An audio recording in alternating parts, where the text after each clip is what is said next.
Hi, good afternoon, everybody. I am excited to be here today. And today is just an amazing day because this is the first episode of Moms Inspire Show. It's actually a show to inspire other moms to be their best, do their best, and have their best. So on this show, we're going to be having mothers from different walks of life show up and inspire other mothers. That is actually the idea behind this show. And without wasting much time, I am going to here with me is Ezinne Edet. She's going to be telling us some parts of her life.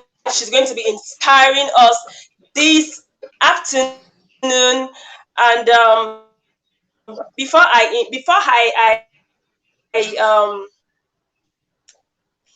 give her the floor, I'm going to tell you a little bit about her. Ezinne has been she has been my childhood friend.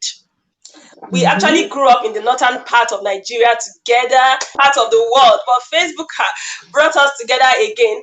And today she's going to be sharing her experience to you. I know you are excited.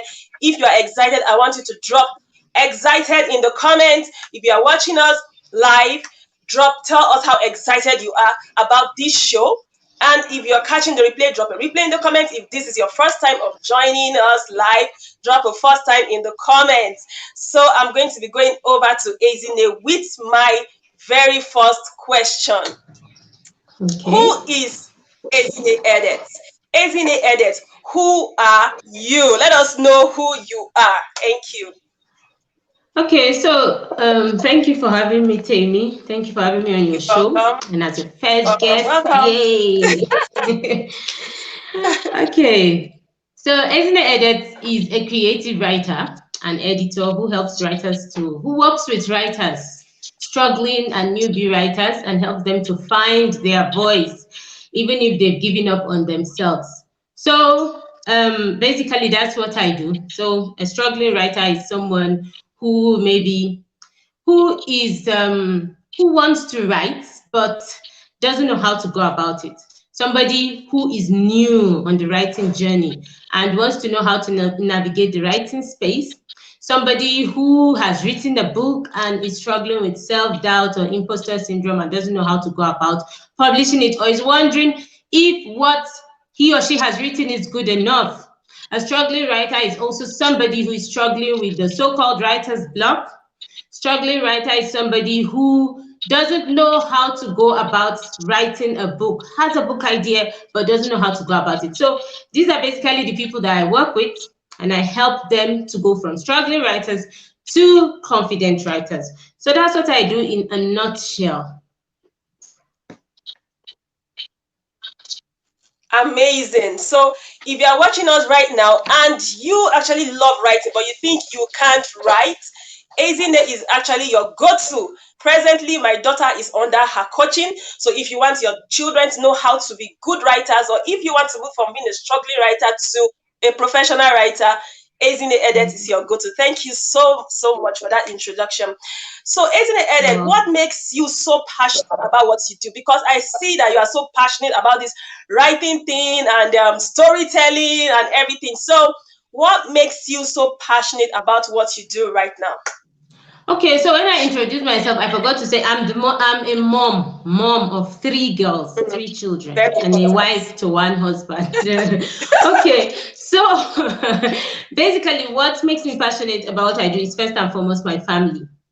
The desire to give them a better life, the desire to make them proud of me, like my children. Definitely I want them to look up to me and say, yes, this is what mom is doing and I want to be this. Because I have 3 girls, and you know the way the society also places, how the society places the kind of bias society puts on the female gender. So I want them to grow up, I want my children to grow up to be hardworking people, to know that there's dignity in labor, and to also carve out a niche for themselves and know that anything that they can conceive in their hearts, they can achieve it.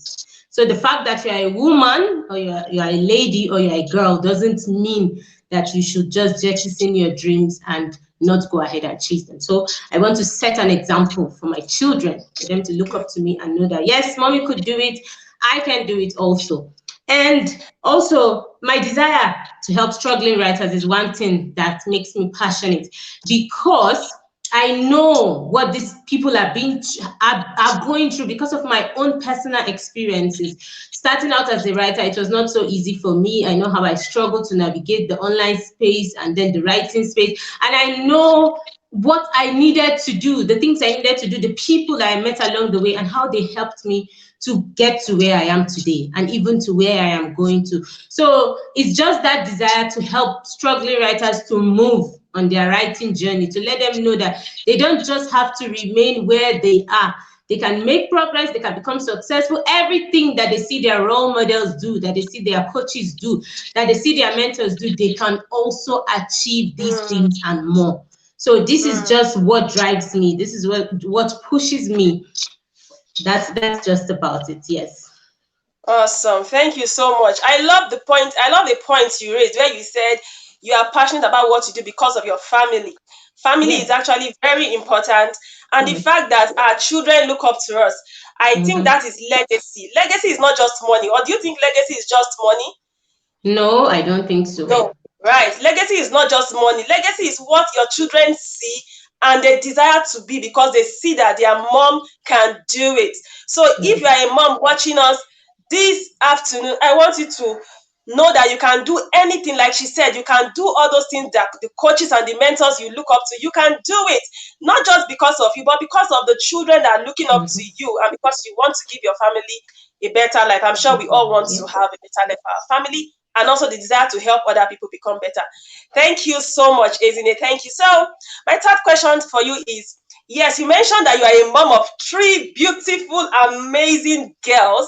And of course, I know how it is because I'm also a mother, and whatever age these children are, they are still children.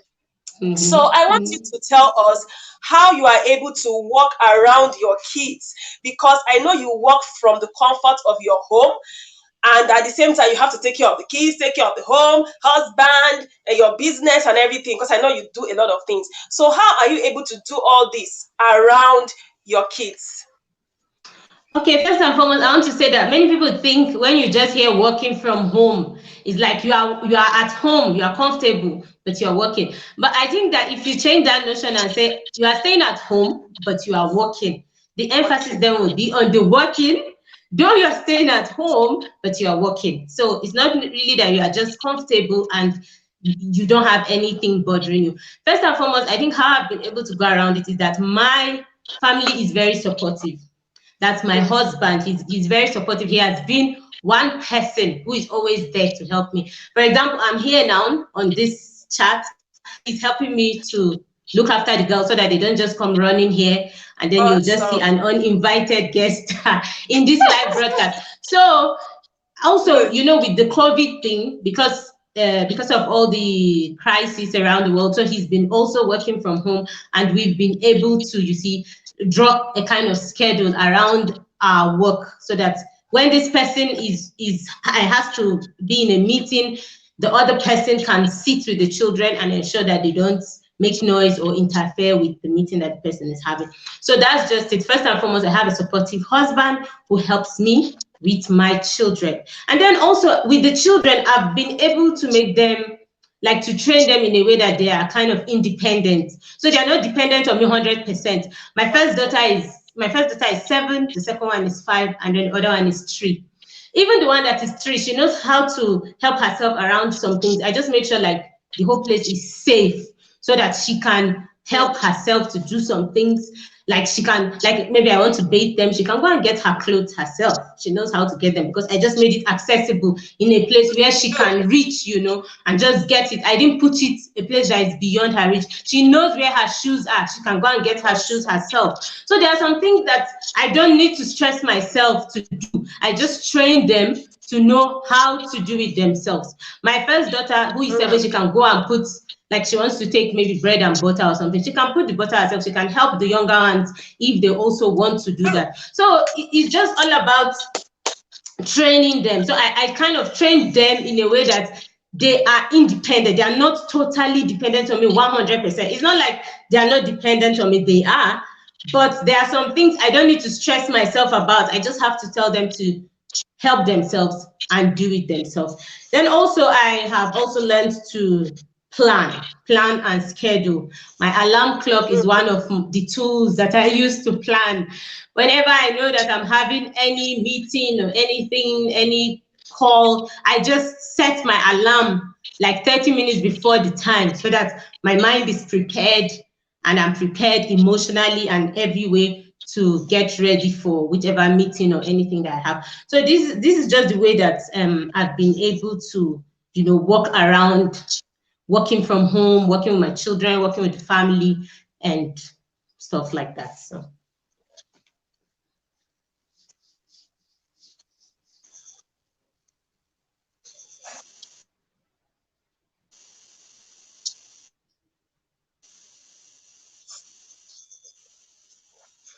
I love this. I actually all the 3 points you mentioned, I loved them. Family support is very important, and for the fact that you've trained your girls to actually be very independent, that is very important, because when you don't train your children, you have to be doing everything.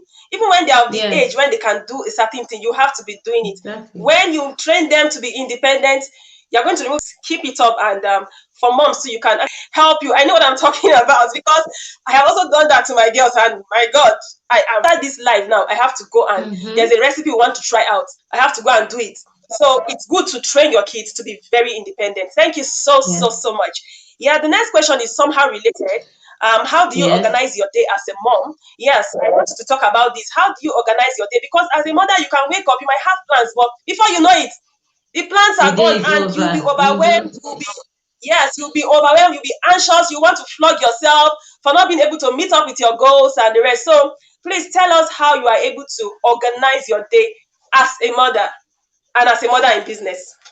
Okay, I think the first thing I would say, the first thing I do is that I prioritize. Like when I wake up in the morning, I ask myself 4 questions. The first thing is that is the thing I want to do, is it urgent and is it important?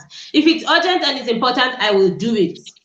Okay, but if it's not urgent but important, then I plan if it's something I can do at a future date or a future time. Then if it's urgent but not important, I can delegate it. I can tell somebody else to do it for me. Maybe I can ask somebody that who can help me to do it. Then if it's not urgent and not important, I just take it off my schedule. I just take it out and maybe I can do it later.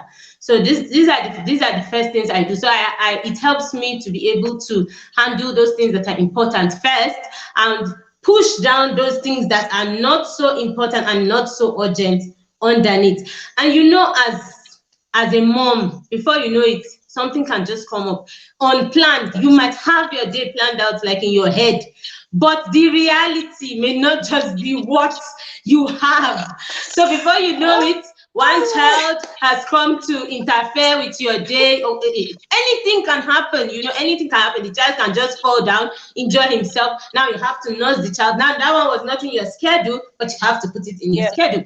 Then maybe they have there are many things that could just interrupt your day. But I think the best thing is just to tell yourself that just do your best and leave the rest. You don't have to kill yourself. You don't have to flog yourself. You don't have to get angry with yourself if you're not able to meet your deadlines, or if you're not able to meet the plan that you have for your day. So just get along with it, move it to the next day, and then just continue. You are the one who is in control of your plan. So just go ahead and do that. Also most times I multitask. I'm answering a call, I'm cooking in the kitchen. I'm answering a call, I'm trying to fix my child's hair. So you just have to do that if you want to get things going. You just have to. In fact, I don't think that it is a new thing to mothers. It's what we do every day. Like you're answering a call, you are fixing your child's hair. Sometimes when I'm making my children's hair, I'll just put, maybe there's a video I wanted to watch or I wanted to catch up with. Maybe I'm attending a training or a course. I'll just put it on and I'm listening to it. I'm making the hair so that I can make good use of my time. So that's just it. You just have to find what works for you. You can be cooking in the kitchen and you can be catching up on a video, maybe in a training that you're attending, or an audio. So that's just it. You have to learn how to multitask as a parent, as a mom. So that's just how I get along my day. I learn to multitask, I learn to prioritize. Also, I make sacrifices. I make sacrifices a lot, especially like presently the way I work. Nighttime works for me because when my children go to bed, I can focus, I can concentrate. If I'm editing a client's work, if I'm trying to ghostwrite for a client, so nighttime works for me because I like to give attention to my work. And I know that in the daytime I can't do it because maybe you're just sitting on with your laptop trying to do something and somebody just comes, mommy, I want to do this, mommy, I poo-pooed, mommy, so you are just jumping around. And I know that at that time I can't focus. So I just move it to the night. And when they've gone to bed from anytime from 9 upwards, sometimes I even sleep very late or very early into the morning because I know that this is the time that works for me. So you just have to find the time that works for you and what works for you and do it. That's just it.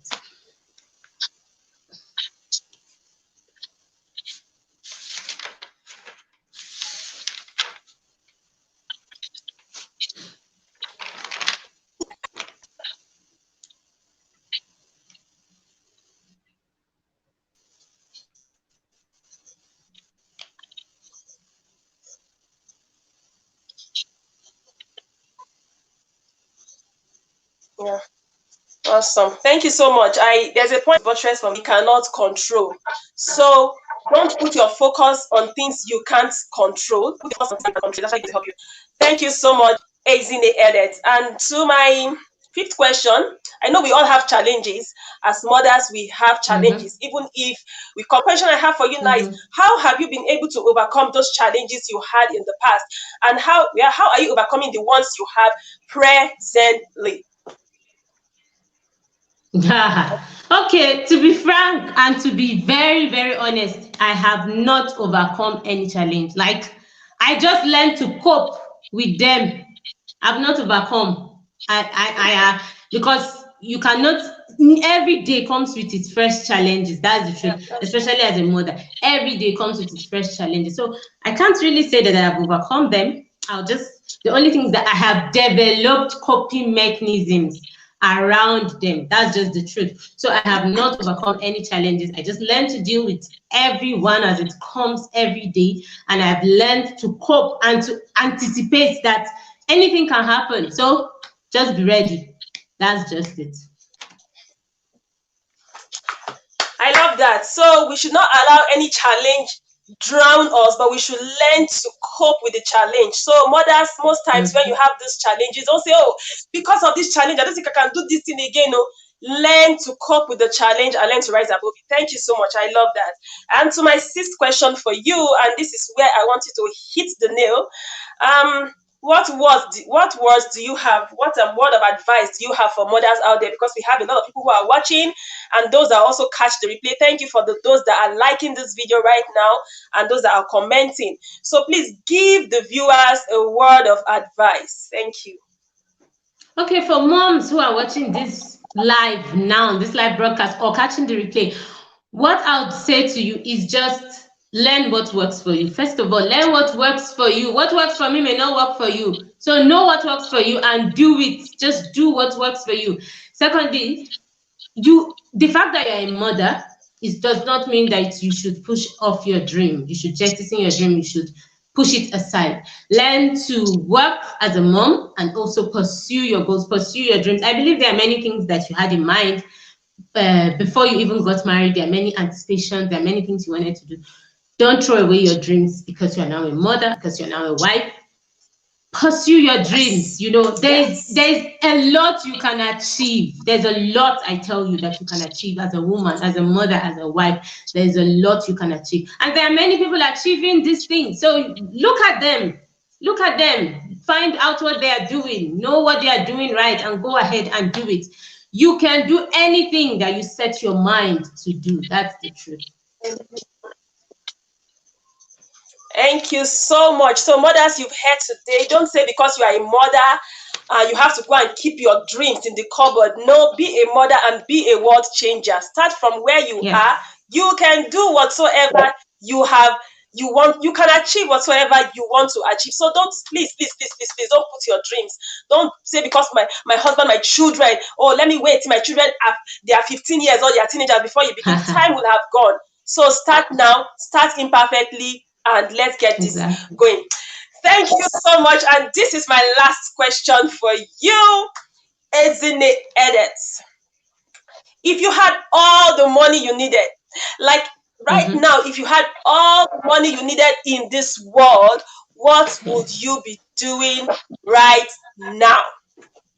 There's a lot that I'll be doing. There's a lot. First of all, I'll go on vacation with my family. We'll go and relax, ease off the stress. You know, that's the best thing. Catch up and, you know, just have fun. Then also I will set up an academy. I'll set up an academy for writers, especially for struggling writers, to help them to become better versions of themselves, to help them become better writers, to help them learn how to go about their writing journey and how to move from struggling to confident writers. Also, I'm going to set up a full-blown publishing outfit. That's what I'm going to do, because I would want to have all the resources that I need to be able to help these writers. There are many people who want to publish their books. There are many people who don't have the money. They want to publish their book, but they don't have the money, you know, all those kind of things. So I would love to help them. I would love to support them. And also I'll just set up the outfit so that I can help them achieve their dreams and their goals. And also I'm going to sponsor writers on scholarships.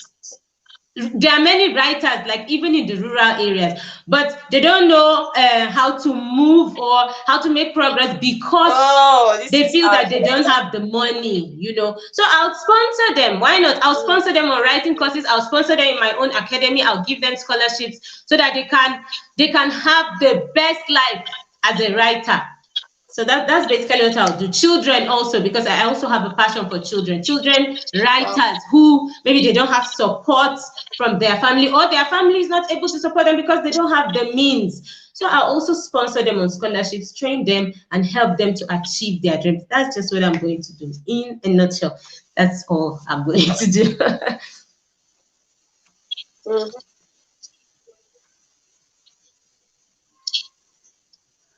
Wow, you have big dreams. You have big dreams, and I believe you know it's possible for all this to come to pass. I know you believe. I know you believe it's possible, and I actually love what you said. I love that you actually want to help people, because that is one aspect that I also like. I love you want to help children and help those who can't afford this. And yes, I'm sure because of this, you can achieve all this that you said. So this brings us to the end of the Moms Inspire show, like the very first episode. Thank you so much, Ezinne Edet, for honoring this invitation, and I hope you honored. Thank you so much. If you're watching us and you know you've gotten value, we want to be sure that you've got. Don't just watch, don't just like. Thank you for the likes, but drop something you've learned in the comments. And yes, Ezinne helps writers, struggling writers. She does editing and all wonderful jobs. So if you would need her service or you need her help, you can get to her. I'll tag her to this. You can get to her, and of course, I will tell you, you will be in a very, very, very safe hands. So thank you so much, and have an amazing day. And remember, you can be anything you want to be, and you can do anything you want to do. All right. Bye.